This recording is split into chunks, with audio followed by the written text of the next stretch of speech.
Hey guys, so I want to come on here and share a very encouraging testimony, missionary testimony that I came across that really edified me.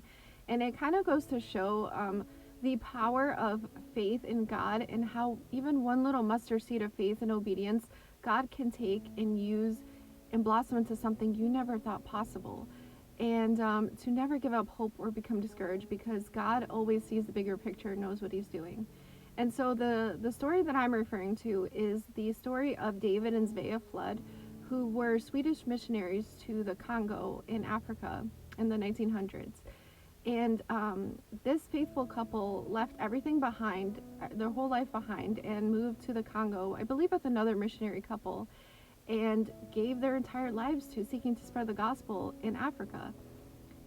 Yet while they were there, they were kind of plagued a little bit by discouragement because the only person they really came across their path who they were successfully able to share the gospel with was a little boy who would sell them chicken and eggs. And they didn't really notice any success otherwise. And so I don't know how long they were there for, but it was quite a while. And they were starting to feel like discouraged and disheartened. And then to top everything off, the wife Svea Flood, she gave birth to a daughter, and she unfortunately contracted an illness and passed away. And so at this point, David, her husband, became extremely disheartened and angry with God, and he kind of just gave up everything. He gave up his faith. He left everything behind, his missionary efforts. He even gave up his daughter, and he left the Congo, and he kind of just left the faith and hated God and was very angry with God, and he had felt like God had let him down and ruined his life, and that nothing had come about from his missionary work and service. And so, a long story short, I really encourage everybody to read and look into this story because it's just so beautiful and encouraging how God worked everything out, detail by detail. But long story short, the daughter that had resulted from David's first marriage, she was given to a couple who had moved to the United States, and she had eventually become a Christian and a missionary herself. And through divine circumstances, she was brought back to this same village that her dad and her mom had been missionaries to. And she had found out through happenstance and through just like divine intervention the whole story behind her parents and her upbringing. And she was able to reconnect with her father and also find out more information about the village that her parents had served in and what had come about.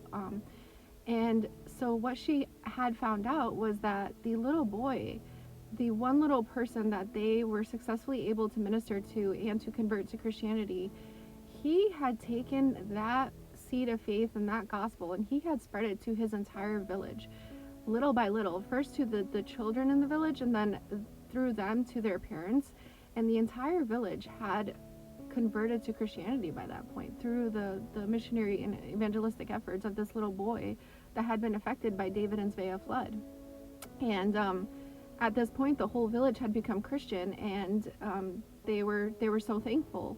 And when Aggie Hurst, the daughter of David and Svea Flood, found this out, she was able to be reconnected with her father. She tracked him down, her biological father.